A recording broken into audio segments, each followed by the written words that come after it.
नए ज्वाइन होते हैं तो वहाँ अपन चलना ही सीखते हैं। बच्चा भी जन्म लेता है तो उसको माँ संभालती है, सिखाती है कि नहीं सिखाती चलना। तो दोस्तों बात बिजनेस की करूँ तो बहुत बाद में मैंने बिजनेस किया, लेकिन जिंदगी को जो मेरा, मैं आपको बताती हूँ कि मैं किस चीज़ से यहाँ जुड़ी हुई हूँ। इंटरनल प्रॉब्लम थी और 3 साल तक लेडीज 3 दिन में परेशान हो जाती है, या 3 साल तक इंटरनल प्रॉब्लम थी। एलोपैथिक, आयुर्वेदिक, होम्योपैथिक तीनों ट्रीटमेंट ले चुकी थी, लाखों रुपया खर्च हो चुका था। बहुत अच्छी फैमिली से बिलोंग करती हूँ, 35 मेंबर फैमिली के अंदर है, सबसे छोटी हूँ बहुओं में मैं, है ना। लेकिन बस सपने थे मेरे शुरू से ही। मेरे पापा से मैं एक ही बात कहती थी, दुनिया में नहीं है, ऊपर बैठे होके बहुत खुश होते होंगे मुझे देखकर। एक ही बात मैं बोलती थी उन पापा को, कुछ ऐसा काम करूं कि मेरे पीछे ना दुनिया इकट्ठी हो जाए। तो वास्तव में आज कार में इकट्ठा करवा, यस, बहुत खुशी मिल रही है मुझे इस कार में देखकर, है ना। ये तो एक टुकड़ा है, यस, बहुत बड़ी टीम है मेरी। तो बस दोस्तों आई थी, इसी तरह से मेरे फैमिली मेंबर कम से कम 8 लोग बैठे हुए थे हम लोग। पर कहते हैं ना कि ठाकुर जी का जिस पर प्रसाद हो और आशीर्वाद हो उसको समझ में आ जाता है। तो एक अपॉर्चुनिटी लेकर आई थी इन्होंने, मैं इनको देख रही थी, सपने थे, कहीं ना कहीं करती थी बिफोर मैरिज। 5 साल तक वहाँ भी क्लासेस भी मैंने चलाई हैं। फैमिली में आई, बहुत अच्छी फैमिली में आई थी, पापा थे नहीं, सपना था, मर चुके थे। यहाँ आई तो फैमिली इतनी अच्छी मिली कि हिम्मत ही नहीं हुई कहने की, और सबसे छोटी बहू थी। तो आप सोच सकते हो जॉइंट फैमिली में कैसे अपन बोल सकते हैं। कुछ नहीं किया।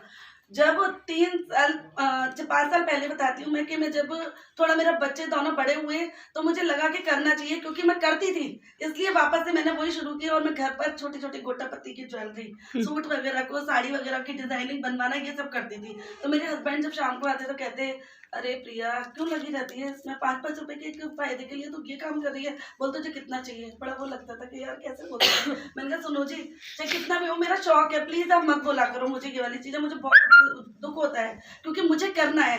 करती रही घर में बैठ कर ऐसे ही बस कमाती थी, खुश होती थी, मतलब कमाने के लिए मुझे जरूरत नहीं थी, लेकिन खुश होती थी कि मेरा जो हुनर है वो वापस आ रहा है। उसी बीच में जब ऋतु दीदी मेरे घर पर आई, वो दिन था 6 दिसंबर का, और सच बताऊं सर्दी के दिन थे, और ये आई थी विद्याधर नगर से जोरावर सिंह गेट। तो हार्मोनल प्रॉब्लम थे, क्योंकि कुछ डॉक्टरों ने बोला था कि कोई इलाज नहीं है, हार्मोन्स की प्रॉब्लम है। एक डॉक्टर बोली ना इलाज बीमारी है, हजारों में से एक को होती है। एक डॉक्टर ने तो बायोप्सी कराई थी, क्योंकि उन्होंने बोला था कि हो सकता है आपको कैंसर। जब अगर सामने पेशेंट से ये बात कही जाए तो क्या होगा। मैं घर पर आके बहुत रोई, पर कहीं ना कहीं पॉजिटिविटी थी कि कुछ तो मिलेगा। और मेरे हस्बैंड और मेरी सास जहाँ जो कहता था ना वहाँ दिखाते थे। उसके बाद में जब इन्होंने प्लान दिखाया, और अपन एक जब प्रॉस्पेक्टर को दिखाते हैं तो एक अपने पीडीएफ इसमें बुक में से, लीफलेट में से, वेल की फूड सप्लीमेंट की जो अपनी कैटेगरी है उसमें से नॉनी जूस और डिटॉक्स के बारे में दीदी बता रही थी। तो सब लोग बैठे हुए थे, हम लोग, मैं साइड में इनके बगल में बैठी थी। तो इन्होंने बताया कि हार्मोन्स के लिए नॉनी जूस रामबाण इलाज है। बस कहते हैं ना कि डूबते को सहारा मिल जाए। तो बस मैं तुरंत इनको बोली, मैंने कहा दीदी आप तो मुझे बताओ। बोले प्रिया जी क्यों, आपको क्या प्रॉब्लम है। मैंने कहा मुझे ऐसे ऐसे, जिस तरह बच्चों के टॉयलेट निकलते हैं ना बिस्तरों में, ऐसे मेरी ब्लीडिंग होती थी। और मैं क्या बताऊं आपको, मैं देखो मेरे अभी रोंगटे खड़े हुए हैं जो मेरी प्रॉब्लम को झेला है। पर सच कहती हूँ कि भगवान ने एक फरिश्ता जो मुझे भेजा, तो इनकी कॉन्फिडेंस ये था कि दीदी ने मुझे, मैं इनको टक एक शक्ल से देखे जा रही थी कि क्या ये लेडी इतना जबरदस्त बोल रही है, प्रिया तू भी कभी बोलेगी क्या। और वाकई में इन्होंने मुझे सिखा दिया, एक तराश के हीरा बना दिया मुझे। और मैंने तुरंत इनकी यही बात पकड़ी और मैंने कहा दीदी मुझे तो ये बताओ मेरी ये प्रॉब्लम है और कितने दिन में ठीक हो जाएगी। बोले प्रिया जी 1 महीने की दवाई ले लो, ये फ्रूट सप्लीमेंट ले लो, नॉनी और डिटॉक्स, और आपके 1 महीने में। और उसकी वजह से मुझे थायराइड हो गई, मेरा वेट इतना था उस टाइम पर, ऐसे ही रहता था ना, काफी अच्छा वो था मेरा शरीर। तो मुझे बताया इन्होंने, और मैंने तुरंत इनको, मैंने कहा क्या करना है बताओ आपको। तो दिमाग में थोड़ा सा कीड़ा तो बैठा था कि करना तो है, प्लेटफॉर्म बहुत अच्छा मिला है, पर बिजनेस आपको एक बार में समझ में नहीं आता। तो यहाँ तो मैंने इनको बोला और ज्वाइनिंग लगा दी। दोस्तों अपन पैन कार्ड और आधार कार्ड की उससे ही ज्वाइनिंग लगाते हैं यहाँ पर। इन्होंने मांगा, जबकि मेरी जिठानी की बहन लेकर आई थी इनको, तो वो तो हट गई पीछे। और मैंने तुरंत, क्योंकि एक्साइटेड मैं हर चीज में रहती हूँ, मैंने तुरंत इनको ये सब चीजें दे दी और इनको लिस्ट भी बताई दी थी उस दिन ही कि दीदी मेरे को सामान चाहिए और आप बता दो मुझे क्या क्या लेना है। इन्होंने बताकर ये तो चले गए। शाम को मेरे हस्बैंड आए, जिद्दी शुरू से ही हूँ मैं, मायके में भी थी जिद्दी और यहाँ भी हूँ।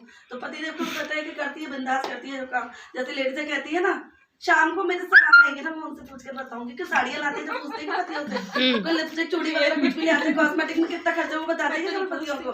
तो फिर क्यों कहते हैं कि मोदी केयर करना है हमें, तो हमें करना तो है जी, पर शाम को ना पति से आके पूछेंगे यार थोड़ा सा करके तो देखो, तब बता देना उनको कुछ अचीवमेंट मिले जब, ठीक है, माना कि पूछते हैं अपन। शाम को आए साहब हमारे, तो मेरी जेठानी की बेटी कहती है कि अक्ल नहीं है चाची को, पता पैन कार्ड तक दे दिया। मैंने कहा क्यों जी पैन कार्ड नहीं देते क्या? मुझे पता ही नहीं था पैन कार्ड देते नहीं है, क्योंकि मैं तो नहीं समझती इसको बुरा, क्यों क्या होगा ये, क्या मेरा वो ले जाती है अकाउंट में से पैसे वैसे निकाल के। लेकिन बिलीव कर लिया था, बस विश्वास किया था, अंधा विश्वास कर चुकी थी कि मुझे पता है कि ये शख्स जो आया है ना, ये मेरे ट्रीटमेंट लेकर आया, मुझे पता नहीं अंदर से आवाज आई थी और मैंने कहा ये नॉनियो डिटॉक्स लूंगी, इससे मुझे आराम मिलेगा। अब पति देव हंसे, बोले कोई बात नहीं, जो है ठीक है, तुम्हें दवाई मंगानी है मंगा लो, हो सकता है कि लग जाए। मंगाया, 15 दिन के अंदर, ध्यान से सुनना मेरी बात को, 1 महीना बोलकर गई थी वो, 15 दिन के अंदर 80% रिजल्ट आ गया था मुझे। 1 महीने बाद थायराइड टेस्ट कराया था, नॉर्मल थायराइड आया मेरे। क्या बात। हस्बैंड ने बोला कि प्रिया ट्रीटमेंट बहुत लिए थे, कई बार हो भी जाता है अप एंड डाउन, करती रहो, देखे लेते रहो। 15 दिन का जो रिजल्ट था मेरा और आज तक का जो रिजल्ट है वो आप लोग देख सकते हो कि एक बार भी टचवुड कोई प्रॉब्लम नहीं हुई। उसके बाद में एक बार टाइम पीरियड से गड़बड़ हुआ था, डॉक्टर के पास गई थी, डॉक्टर ने खाली पर्चा लिखकर भेज दिया मुझे, क्योंकि मेरी सारी रिपोर्ट नॉर्मल आई थी। डॉक्टर ने मुझे बोला कि अब भाई 500 रुपये फीस ली थी, तो कुछ तो करती। मृदुल गुप्ता डॉक्टर पेन लेकर बैठी थी, बोले आप ना वैसे तो बहुत अच्छा है, क्योंकि बहुत खुश हुई थी वो मेरी इस रिकवरी को देखकर, तो बोले बहुत बढ़िया है, पर आप ना ऐसे करो, ये ले लेना विटामिन डी की। मैंने कहा जी मैं फ्लैक्स ऑयल लेती हूँ मैम, नॉनी जूस पीती हूँ, डिटॉक्स लेती हूँ और स्पाइरुलिना लेती हूँ। तो बोले फिर तो कोई जरूरत ही नहीं है, मैं क्या बताऊँ। क्योंकि मेरे इतने जबरदस्त थायराइड थे, तो आप बताओ क्यों हुआ ये सब, क्योंकि मेरा विश्वास, मैंने इनके ऊपर एक चमक देखी थी कि ये जो मेरे लिए बता रही है ना, इस पर विश्वास है। और दोस्तों किया, आज इन्होंने मुझे जो दिखाया, दोनों लीडर मेरे ब्लाइंड बैठे हैं, वाकई में इनको सच बता रही हूँ कि लाइफ बदल दी। जो घर पर रहकर मैं शायद 5-5 रुपए के प्रॉफिट के लिए वो करती रहती, रात को 12-12 बजे तक ऑर्डरों को पूरा कर दी थी, ये देखो। लेकिन आज बिंदास तरीके से काम करती हूँ, और ये जो टीम है ना मैं इनको जानती हूँ ना मैं इनको जानती थी, कभी किसी टाइम में मैं अनजान, और ये जो 2 मेरे जबरदस्त